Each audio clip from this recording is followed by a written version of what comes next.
പാഠം 955 ഒരു ബുദ്ധിമാന്റെ കഥ.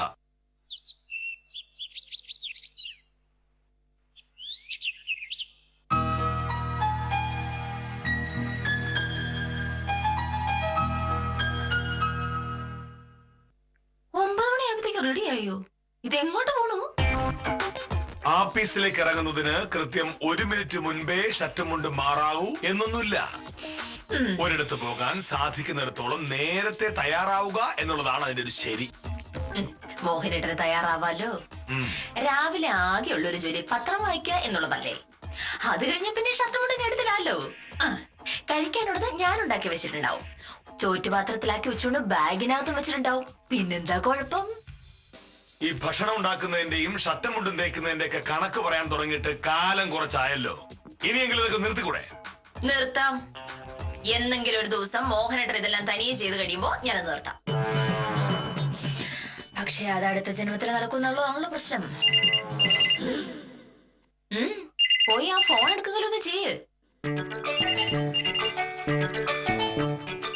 ഇഷ്ടപ്പെട്ടില്ല. ഹലോ, അതെ, കെ മോഹനകൃഷ്ണനാണ്. മോനായിരുന്നു. എന്തൊരു വിശേഷം? ഇല്ല, ഞാൻ 9:38 ഇവിടുന്ന് പുറപ്പെടാറുള്ളൂ. അതെന്ത് ചോദ്യമാവാ? ദീപ്തിയുടെ കല്യാണ നിശ്ചയത്തിന്റെ കാര്യം ഞങ്ങൾ മറക്കൂ?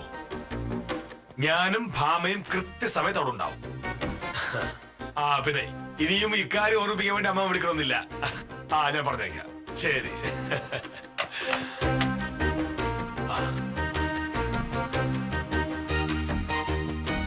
ഭാമേ, ചെറിയമ്മാവനാ വിളിച്ചത്. ദീപ്തിയുടെ കല്യാണ നിശ്ചയത്തിന്റെ കാര്യം ഓർമ്മിപ്പിക്കാനാ. വരുന്നതിന്റെ അടുത്ത ശനിയാഴ്ചയാ, 12-ാം തീയതി. അയ്യോ, 12-ാം തീയതിയാ? എന്താ, ചെറിയമ്മ വന്നപ്പോ പറഞ്ഞല്ലേ? പക്ഷെ 12-ാം തീയതി പ്രശ്നമാവുന്നാ തോന്നുന്നേ. വിജയൻ കൊലക്കേസിന്റെ വിചാരണ 14-ാം തീയതി തുടങ്ങാം. 10-ാം തീയതി മുതൽ മുഴുവൻ സമയം വക്കീൽ ഓഫീസിൽ ഉണ്ടാവണമെന്നാണ് സദാനന്ദ സാറ് പറഞ്ഞിരിക്കുന്നത്. കല്യാണ നിശ്ചയത്തിന്റെ കാര്യം നീ പറയാറുണ്ട്. എന്താ, എന്റെ സൗകര്യം നോക്കിയാണോ സെഷൻസ് കോടതി വിചാരണയൊക്കെ തീരുമാനിക്കുന്നത്? കോടതി ഡേറ്റ് തീരുമാനിച്ച പിന്നെ ഒന്നും ചെയ്യാൻ പറ്റില്ല.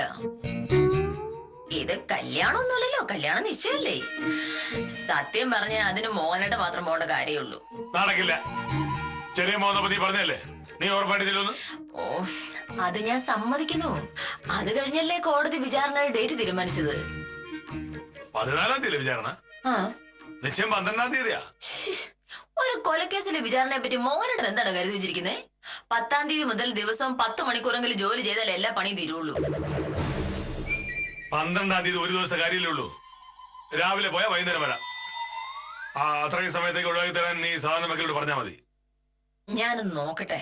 നോക്കിയാ പോരാ, നടക്കണം. വരാന്ന് പറഞ്ഞ പറഞ്ഞ.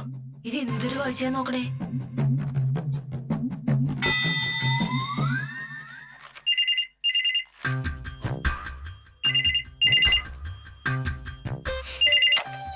ഹലോ, അതെ, സത്യഭാമയാണ്. പ്രഭേ, ഇതെന്താ രാവിലെ? തിരക്കാണോ എന്ന് ചോദിച്ചാൽ തിരക്കാണല്ലോ. ജോലിയുള്ള പെണ്ണുങ്ങൾക്ക് രാവിലത്തെ സമയം എങ്ങനെയായിരിക്കുമെന്ന് ഇനി ഞാൻ പ്രഭയ്ക്ക് പറഞ്ഞു തരണോ? എന്താ കാര്യം? ആഹാ, മോഹനേട്ടൻ ഇവിടെയുണ്ട്. വേണ്ടേ?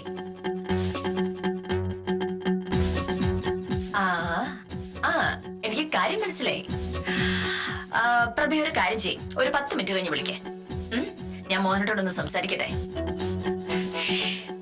പ്രഭ ധൈര്യമായിരിക്കേ, ഞാനല്ലേ പറയുന്നേ. മോഹനേട്ടനെ കൊണ്ട് ഞാൻ സമ്മതിപ്പിക്കാം. അതിനുള്ള ചില വിദ്യകളൊക്കെ എന്റെ കയ്യിലുണ്ടെന്ന് കൂട്ടിക്കോ. ശരി. വക്കീലേ,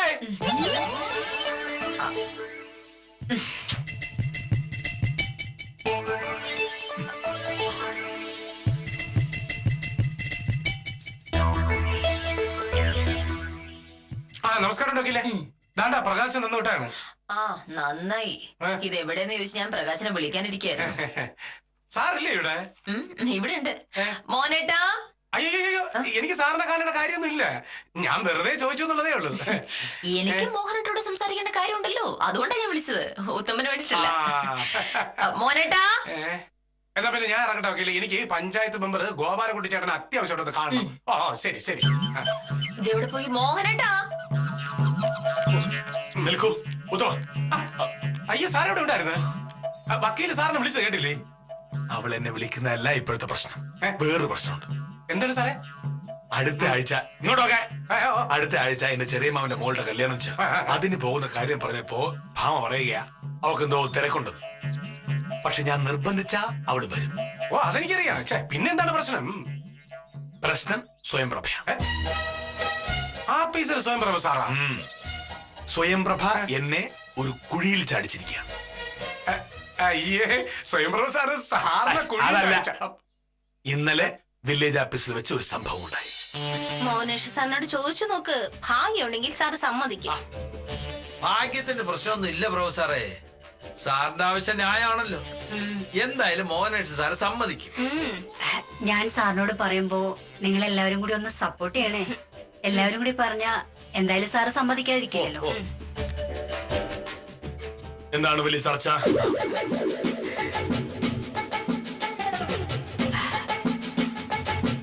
അത് സാർ ഞങ്ങള് എന്താ പറയാൻ ബുദ്ധിമുട്ടുള്ള കാര്യം വല്ലതുമാണോ? അല്ല സാർ, പിന്നെ അടുത്ത ശനിയാഴ്ചത്തെ ഒരു കാര്യോ. എന്ത് കാര്യം? ഞാൻ പറയാം സാർ. ശനിയാഴ്ച പ്രഭയുടെ ചിറ്റപ്പന്റെ വീടിന്റെ പാല് കാച്ചാണ്. പ്രഭയ്ക്ക് അന്ന് ലീവ് കിട്ടിയാൽ കൊള്ളായിരുന്നു. കൊള്ളാം.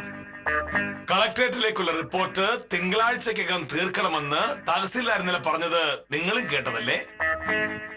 ശനിയാഴ്ച കൊണ്ട് ആ ജോലി തീർന്നില്ല എങ്കിൽ ഞായറാഴ്ച കൂടി ആഫീസ് തുറന്നു വെക്കുന്നതിനെ പറ്റി ഞാൻ ആലോചിച്ചു കൊണ്ടിരിക്കുമ്പോഴാണ് സ്വയംപ്രഭയ്ക്ക് ശനിയാഴ്ച തന്നെ ലീവ് വേണമെന്ന് പറയുന്നത്.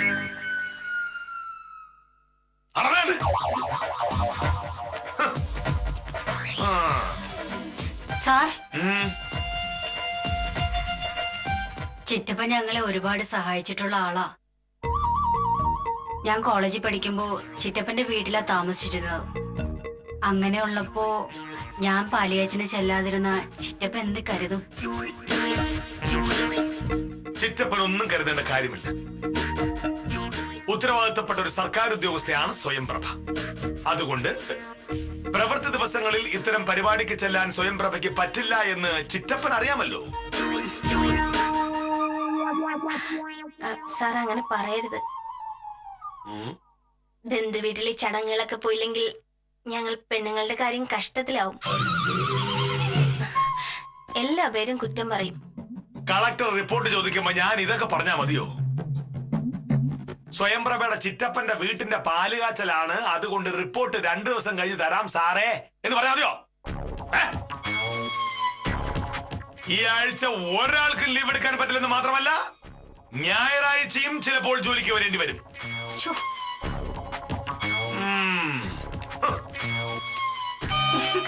ഇനിയിപ്പൊ ഞാൻ ചിറ്റപ്പനോട് എന്ത് പറയും? പ്രഭ പേടിക്കണ്ട. പ്രഭയ്ക്ക് ലീവ് ബാക്കിയുള്ളതല്ലേ? എവിടെന്നാ ലീവ് എടുക്കാൻ നമുക്കെന്തിനാ മോനേഷ് സാറിന്റെ സമ്മതം? ലീവൊക്കെ എടുത്ത് തീർത്തതാ കാഞ്ചന സാറേ.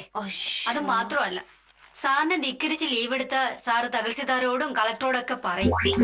അത് പിന്നെ കുഴപ്പമാവും. ഒറ്റ വഴിയേ ഉള്ളൂ. എങ്ങനെയെങ്കിലും സാറിനെ സോപ്പിട്ട് കാര്യം സാധിക്കുക. എങ്ങനെ? വേറെ ആരെ കൊണ്ടെങ്കിലും ശുപാർശ ചെയ്യിച്ചാ മതി.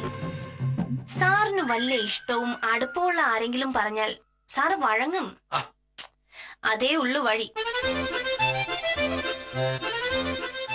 അല്ല, അങ്ങനെ ഇപ്പൊ ആരാ സാറേ ഉള്ളത്? ആലോചിക്കണം. കാര്യം നടക്കണ്ടേ? ആലോചിക്കേ.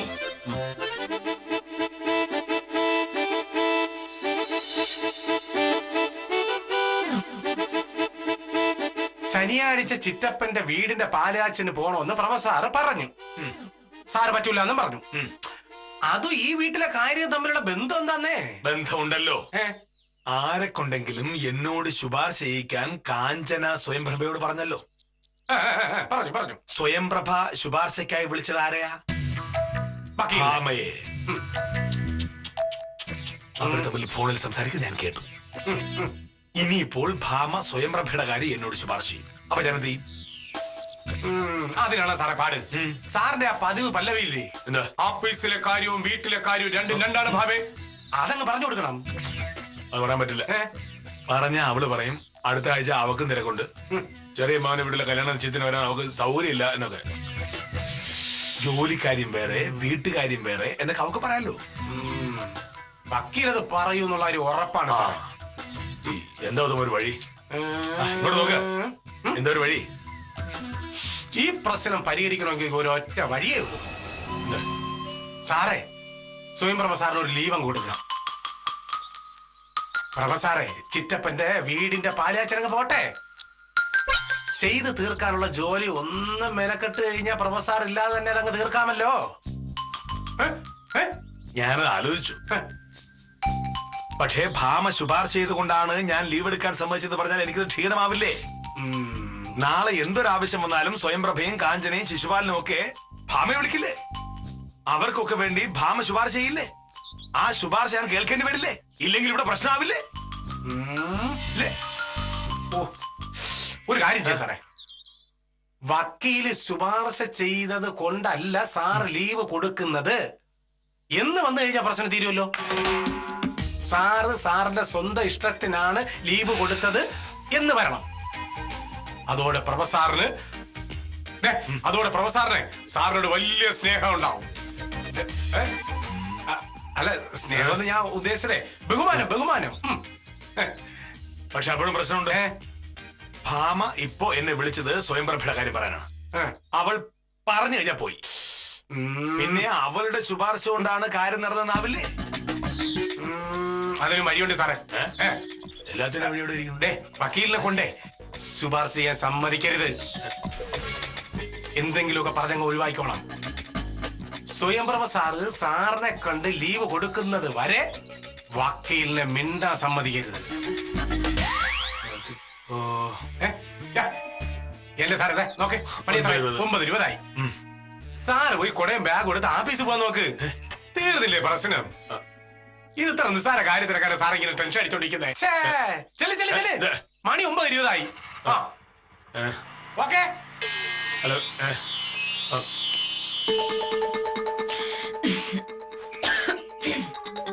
ഭാമേ, ഞാൻ ഇറങ്ങി. മണി 9:25 ആയുള്ളൂ. എനിക്ക് കുറച്ച് നേരത്തെ പോകേണ്ട കാര്യം ഉണ്ടായിരുന്നു. ഞാനത് ഇപ്പഴാ ഓർത്തു. കാപ്പി കുടിച്ചില്ലല്ലോ. കാപ്പി വേണ്ട, ഞാനത് കൃഷ്ണൻകുട്ടി ചായക്കട കഴിച്ചോളാം. കൃഷ്ണൻകുട്ടിയുടെ ചായക്കട കഴിച്ചാൽ സമയം പോവില്ലേ? ആ സമയം കൊണ്ട് ഇവിടെ കഴിച്ചൂടെ? കൃഷ്ണൻകുട്ടി ചായക്കടന്നല്ല, ആഫീസിൽ നിന്നിട്ട് വിജയന്റെ ചായക്കടന്ന് കാപ്പി കുടിച്ച് കഴിച്ചോളാം. അത് മതി, അതാ നല്ലത്. മോഹനേട്ടന് വേണ്ടെങ്കിൽ പിന്നെ ഞാൻ ആർക്ക് വേണ്ടി ഇതൊക്കെ ഉണ്ടാക്കി വെച്ചിരിക്കുന്ന മോഹനേട്ടാ? പോയിട്ട് അത്യാവശ്യം ഉണ്ടല്ലേ? അല്ലതിന് ഉച്ചോണ്ടുണ്ടല്ലോ. അവനെ രാവിലെ കഴിച്ചില്ലേലും കുഴപ്പമൊന്നുമില്ല. എന്തൊരു കഷ്ടം നോക്കണേ. നേരത്തെ പോണെന്ന് പറഞ്ഞിരുന്നെങ്കിൽ ഞാൻ നേരത്തെ ഭക്ഷണം എടുത്ത് വെക്കില്ലായിരുന്നു. സാരല്ലെന്ന് പറഞ്ഞല്ലോ. പിന്നെ മോഹനേട്ടാ, വേറൊരു കാര്യമുണ്ട്. കുറച്ചു മുന്നേ നമ്മുടെ ഞാനൊരു അത്യാവശ്യ കാര്യത്തിൽ ഇറങ്ങുമ്പോ ദയവ് ചെയ്ത് ഇത്തരം തടസ്സങ്ങൾ ഉണ്ടാക്കരുതെന്ന് ഞാൻ പല പ്രാവശ്യം പറഞ്ഞിട്ടുള്ളതല്ലേ? അതെനിക്ക് ഇഷ്ടമല്ല. ഞാനൊന്ന് പറഞ്ഞോട്ടെ. ഞാൻ പറഞ്ഞത് കേട്ടാ മതി.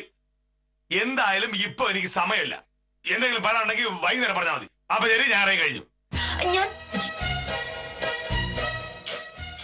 എന്താ നോക്കണേ?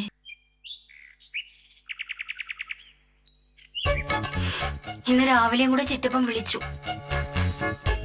ശനിയാഴ്ച എത്തോ അതോ വെള്ളിയാഴ്ച വൈകിട്ടേ എത്തോന്ന് ചോദിച്ചു. ഞാൻ എന്തു പറയാനാ? എന്നിട്ട് പ്രഭ എന്ത് പറഞ്ഞു? ലീവ് കിട്ടില്ല എന്നൊന്നും ഞാൻ പറഞ്ഞില്ല. ഇപ്പോഴേ പറഞ്ഞ ഇപ്പോഴേ വഴക്കാം. എന്തായാലും 2-3 ദിവസം ഉണ്ടല്ലോ. സാറിന്റെ മനസ്സ് മാറിയാലോ. അവസാനം ലീവ് തരില്ല എന്ന് ഉറപ്പിച്ച വെള്ളിയാഴ്ച വിളിച്ച കാര്യം പറയാലോ. സത്യം പറഞ്ഞാൽ ഇതൊരു മാതിരി പട്ടാള ക്യാമ്പ് ആയിക്കൊണ്ടിരിക്കുക. നമ്മുടെ ഇന്ന് ഒരു ആവശ്യത്തിന് ഒരു വിലയുമില്ല. എല്ലാ കാര്യവും മോനേഷ സാറ് തീരുമാനിക്കും. അല്ല കാഞ്ചന സാറേ, മറ്റ് വില്ലേജ് ഓഫീസിലൊക്കെ കീഴുദ്യോഗസ്ഥന്മാരെ ഓരോ കാര്യങ്ങൾ ഏൽപ്പിച്ചിട്ട് ഓഫീസർമാർ അവരുടെ കാര്യം നോക്കി പോവും. ഇവിടെ അങ്ങനെയല്ലല്ലോ. മോനേഷ് സാറിന്റെ കാര്യങ്ങളൊക്കെ മാറ്റി വെച്ചിട്ട് ഇവിടെ തന്നെ ഉണ്ടാവുമല്ലോ. ഇതാണ് ഈ സത്യസന്ധന്മാരുടെ കുഴപ്പം. നാട്ടുകാർക്ക് അവരെ കൊണ്ട് ഉപകാരം ഉണ്ടാവും, പക്ഷെ വീട്ടിലുള്ളവർക്കും കൂടെ ജോലി ചെയ്യുന്നവർക്കും ഒരു ഉപകാരം ഉണ്ടാവും. അത് ശരിയാ.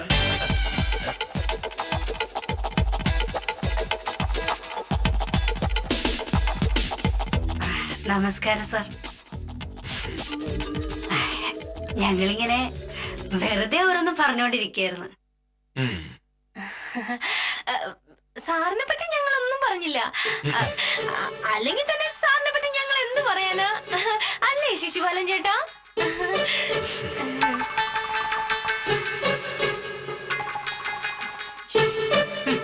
നിങ്ങൾക്കൊക്കെ ഒരു ധാരണയുണ്ട് ജോലിക്കാര്യത്തിൽ ഞാൻ കടുംപിടുത്തം പിടിക്കുന്നത് നിങ്ങളോടുള്ള ദേഷ്യം കൊണ്ടാണ് എന്ന്. ഒരിക്കലുമല്ല. നമ്മൾ സർക്കാരിൽ നിന്ന് വാങ്ങുന്ന ശമ്പളത്തിന് ജോലി ചെയ്യാൻ നിങ്ങളെ നിർബന്ധിക്കുന്നു എന്ന് മാത്രം. അത് ഞങ്ങൾക്കറിയാം സാർ. സ്വയംപ്രഭയുടെ ചിറ്റപ്പന്റെ വീടിന്റെ പാലുകാച്ചിന് പോകുന്ന കാര്യം സ്വയംപ്രഭ പറഞ്ഞപ്പോ ഞാൻ എതിർത്തത് സ്വയംപ്രഭയോടുള്ള ദേഷ്യം കൊണ്ടല്ല, കളക്ടർക്ക് കൊടുക്കാനുള്ള റിപ്പോർട്ട് സമയത്ത് കൊടുക്കണം എന്നുള്ളത് കൊണ്ട്.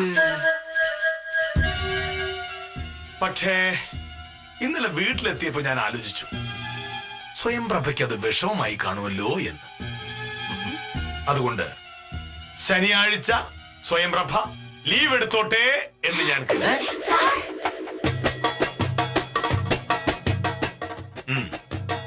സ്വയംപ്രഭ ശനിയാഴ്ച ലീവ് എടുത്തു.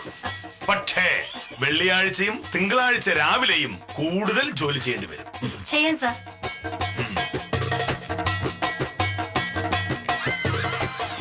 അയ്യോ. സ്വയംപ്രഭേ, ഇത് ഞാൻ ഒറ്റക്കെടുത്ത തീരുമാനാ.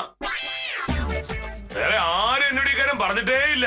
എന്ന് വെച്ചാൽ ആരും ശുപാർശ ചെയ്തിട്ടല്ല ഞാൻ ഈ തീരുമാനം എടുത്തത് എന്ന്. അതേ തന്നെ ആരുടെയും ശുപാർശ എനിക്ക് ഇഷ്ടമല്ലെന്ന് നിങ്ങൾക്ക് മൂന്നൂർക്ക് അറിയാലോ. ജോലി നടക്കട്ടെ. ഭഗവാനെ, ദൈവം എന്റെ കൂടെയാ. ദൈവമല്ല, മോഹനേഷ് സാറ്. സാറ് കൂടെ കൂടിയതുകൊണ്ട് സ്വയംപ്രഭ സാറ് രക്ഷപ്പെട്ടു.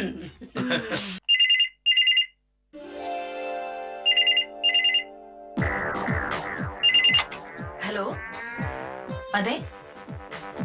ആ, മോഹനട്ടെ വരാൻ നേരെ ആവുന്നേ ഉള്ളൂ. ഒരു 5 മിനിറ്റ് കൂടെ കഴിഞ്ഞ് വിളിച്ചാ കിട്ടും. ആണോ? അത് ശരി. അതെന്തു പറ്റി? ഓ, ആയിക്കോട്ടെ. എന്തായാലും വിളിച്ചു പറഞ്ഞാൽ സന്തോഷം. ശരി. ഇതിനെയാണ് ആലിങ്കാപ്പഴുത്തപ്പോ കാക്കയ്ക്ക് വായ്പുണ്ണ് എന്ന് പറയുന്നത്. ആഹാ, എത്തിയല്ലോ സാറ്. നീ എന്ത് ചെയ്യായിരുന്നു? ഒരു ഫോൺ വന്നു മോഹനേട്ടാ. മോഹനേട്ടോട് രാവിലെ ഒരു കാര്യം പറയാൻ വന്നപ്പോ അതൊന്നും കേൾക്കാൻ നിൽക്കാതെ മോഹനേട്ടൻ പോയല്ലോ. അതിന്റെ ബാക്കിയായിരുന്നു. ആരായിരുന്നു വിളിച്ചത്? എന്തെങ്കിലും സന്തോഷ വാർത്ത പറയാനായിരിക്കും അല്ലേ? സന്തോഷ വാർത്തയോ? എന്റെ മുഖം കണ്ടാൽ അറിയാലോ എന്തോ സന്തോഷ വാർത്തയാണെന്ന്. സന്തോഷ വാർത്തയാണോ എന്ന് ചോദിച്ചാ പറയൂ, കേൾക്കട്ടെ. രാവിലെ എനിക്കൊരു ഫോൺ വന്നു. അതിന്റെ കാര്യമായിരുന്നു ഞാൻ രാവിലെ മോനോട് പറയാൻ നോക്കിയത്. പക്ഷെ മോനോട് സമ്മതിച്ചൊന്നുമില്ലല്ലോ. ഇല്ല. പഞ്ചായത്ത് ഓഫീസിനടുത്തുള്ള ജവഹർ ആർട്സ് ആൻഡ് സ്പോർട്സ് ക്ലബില്ലേ, അതിന്റെ പ്രസിഡന്റ് പ്രഭേ മോഹനട്ട് അറിഞ്ഞൂടെ?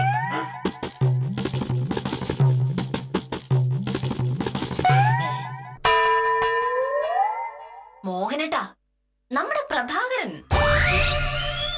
കുട്ടികൾക്ക് ട്യൂഷൻ ക്ലാസ് ഒക്കെ എടുക്കുന്ന പ്രഭാകരൻ. പ്രഭാകരനായിരുന്നു രാവിലെ വിളിച്ചത്. ഈ വർഷത്തെ ശിശുദിനത്തിന് വലിയ എന്തോ ആഘോഷങ്ങളൊക്കെ അവർ നടത്തുന്നുണ്ടെന്ന്.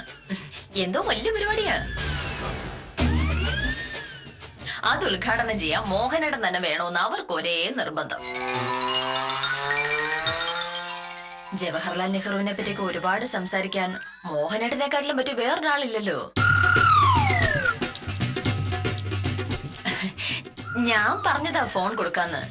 അപ്പൊ പ്രഭാകരൻ പറഞ്ഞു ഞാൻ മോഹനേട്ടോട് സംസാരിച്ച് സമ്മതിപ്പിക്കണമെന്ന്. പിന്നെ ഇത്തരം പരിപാടികളൊക്കെ മോഹനേട്ടന് വലിയ ഇഷ്ടമാണെന്നുള്ള കാര്യം എനിക്കറിയാലോ. മോഹനേട്ടനെ കൊണ്ട് സമ്മതിപ്പിക്കാമെന്ന് ഞാൻ അപ്പൊ വാക്കും കൊടുത്തു. പക്ഷെ എന്ത് ചെയ്യാൻ പറ്റും? ആ കാര്യം ഒന്നും കേൾക്കാൻ പോലും നിൽക്കാതെ മോനോട്ട് പോയില്ലേ. കുറച്ചു കഴിഞ്ഞപ്പോ പ്രഭാകരൻ പിന്നെയും വിളിച്ചു. ഞാൻ പറഞ്ഞു വൈകിട്ട് വരെ സമയം വേണമെന്ന്. ഇപ്പതാ പ്രഭാകരനാ വീണ്ടും വിളിച്ചത്. ഇതുവരെ ഒരു മറുപടി കിട്ടാത്തതുകൊണ്ട് അവർ SA വിക്രമൻ സാറിനെ കൊണ്ട് ഉദ്ഘാടനം ചെയ്യാൻ തീരുമാനിച്ചു എന്ന്. മോഹനേട്ടൻ ഉദ്ഘാടനം ചെയ്യുന്നതായിരുന്നു നല്ലത്. ഒരു ഗംഭീര പ്രസംഗം പറഞ്ഞ് നാട്ടുകാരുടെ കയ്യടി വാങ്ങായിരുന്നില്ലേ? പ്രഭാകരൻ ഫോൺ വിളിക്കുമ്പോൾ നീ എന്തിനാ പ്രഭേ പറഞ്ഞ് സംസാരിച്ചത്? എല്ലാരും പ്രഭാകരനെ പ്രഭേന്നല്ലേ വിളിക്കുന്നേ? അതുകൊണ്ട് ഒരാൾ ഫോൺ വിളിച്ച് സംസാരിക്കുമ്പോൾ അയാളുടെ പേര് തന്നെ പറയണം. അല്ലാതെ പ്രഭ ധൈര്യമായിട്ടിരിക്കൂ, ഞാൻ ഏറ്റു എന്നൊക്കെ പറഞ്ഞാലെങ്ങനെ? അതിനെന്താ മോനട്ടാ? അല്ല, ഞാൻ ഫോണിൽ അങ്ങനെ പറഞ്ഞ കാര്യം മോഹനേട്ടൻ എങ്ങനെ അറിയാം? ഞാൻ രാവിലെ ഫോണിൽ സംസാരിച്ചത് മോഹനേട്ടൻ കേട്ടിട്ടില്ല. ഇന്നത്തെ ദിവസം മോഹനേട്ടൻ പ്രഭാകരനെ കണ്ടിട്ടുമില്ല. പിന്നെ എങ്ങനെ അറിഞ്ഞു ഞാൻ പ്രഭേന്നാണ് വിളിച്ചത്? ഏത് പിന്നെ?